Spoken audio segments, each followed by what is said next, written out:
and actually an interesting dynamic happens between you and your previous work, and it happens as soon as you put out your second record. Everything you do is a standing ovation on your first record if you're having that breakthrough record. And then you put out your second body of work, and then you realize that everything you're putting out now is being compared to what they liked about your first record. But then you put out the third one, and then it's compared to the first two.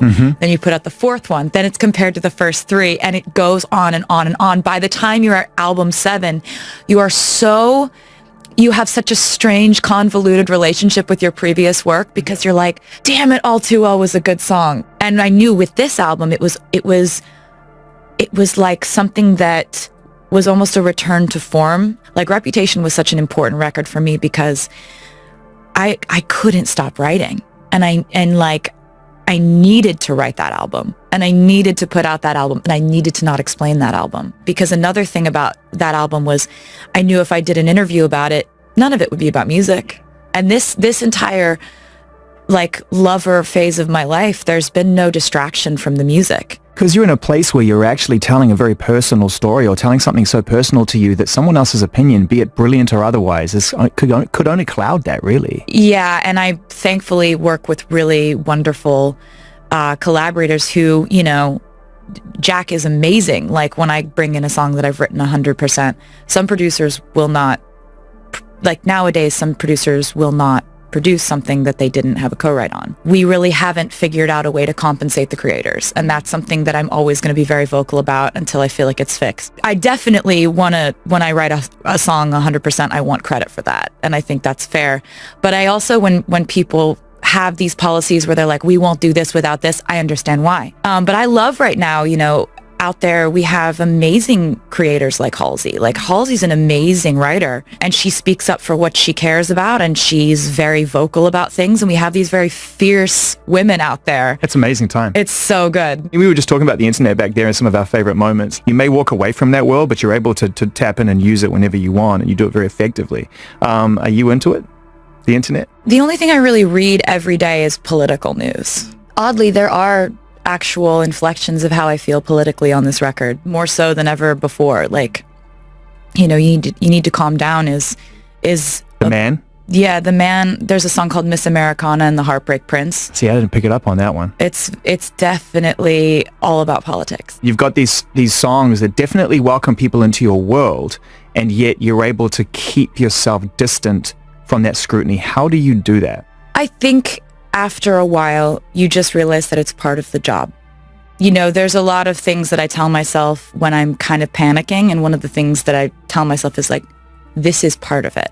This is normal. And that's something that I tell a lot of new artists and a lot of people who I end up talking to who are like, hey, so you've been through a lot a little advice of for me? things. Yeah. What I'm freaking out. I'm getting my first wave of bad press. Like, what do I do?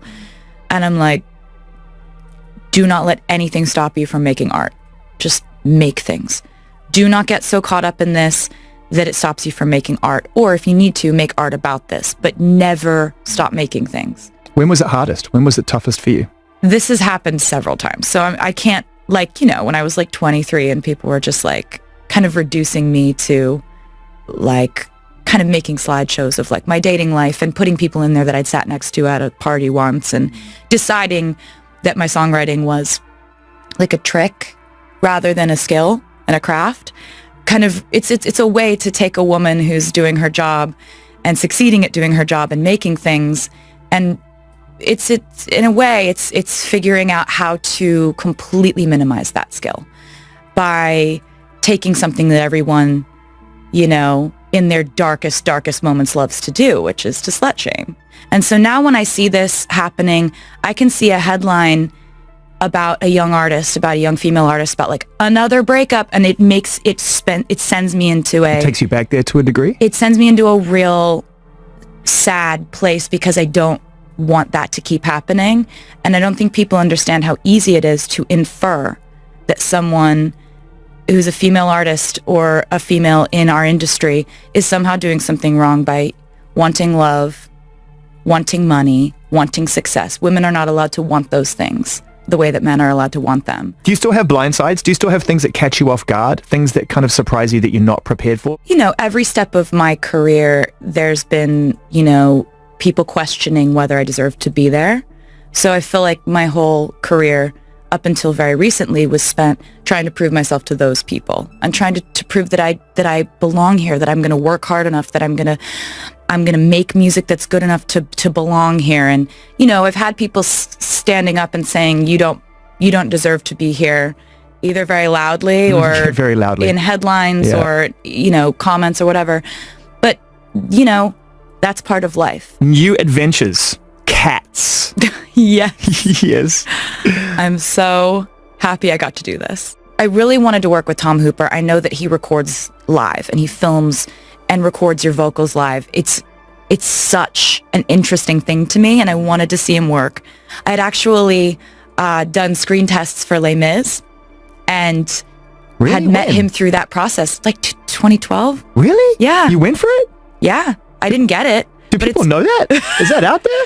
I mean, I think so, but it was such an amazing experience just doing the screen test, and I was obviously like, I'm not going to get this. And so basically when I was approached this time, it was a straight up offer, and then I started going in for rehearsals, and they have this behavioral studies class called Cat School that I was... Okay, and that's where we pause. I need to just spend a little time in behavioral studies for cats. So basically you go in, you watch these videos of cats, you watch them walking, you watch them sensing things, you learn facts about them anatomically, biologically, how do they sense things, how do they, like, what's their gaze like, what's their like, it's amazing. Have you ever written a song from someone's point of view and played it to them and it's been too close to the bone? You know, I remember I wrote a song called 15 for my friend Abigail, who is still just my best friend, and you know, she's gone through a lot of like changes in my life and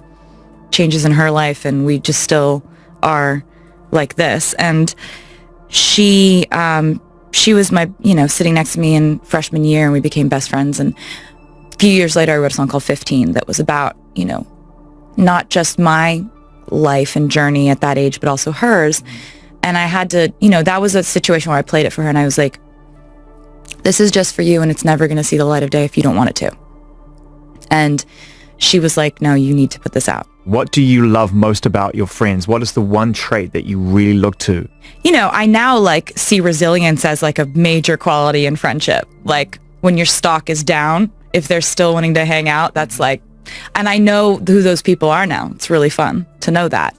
Celine is one of those people. Oh, she is. And by the time we start to put this out, there'll be music. It's just, I'm so proud of her. She's been through so much. I've watched so much happen in her life. I'm 100% convinced this is the best thing. When asked what convinced her that marrying Travis was the right choice, Taylor responded confidently, "He makes me feel valued every single day, not because of fame or career success, but because of who I am at my core."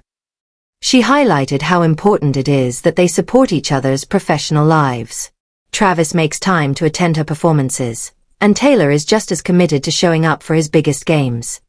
Still, she explained that the most meaningful parts of their relationship aren't the public appearances, but the quiet, private moments they share.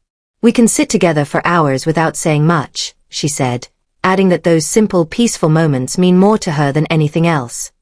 She also addressed the idea that marriage might change a person's identity. Taylor made it clear that committing to someone doesn't mean losing yourself. For years, she has been asked whether love would impact her career, but she believes the right partner inspires growth rather than limits it. In her words, being with someone supportive helps you become the best version of yourself. She emphasized that a healthy partnership allows both people to pursue their ambitions instead of asking one to give up their dreams. According to Taylor, Travis respects her demanding schedule and creative passions. She also shared that her family fully supports their relationship. She revealed that her mother became emotional upon seeing how happy and secure she feels.